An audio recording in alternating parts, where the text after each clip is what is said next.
In this video, we provide a brief insight into the new AI Designer feature of List and Label. To do this, I am now opening the prepared .NET Designer extension sample.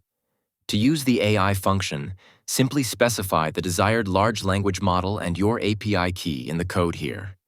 In this case, I have prepared it once for OpenAI's ChatGPT o4 Mini.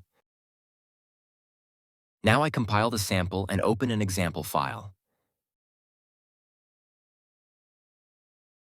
Here, I insert a text field and enter the AI function with my desired prompt in the Formula Designer.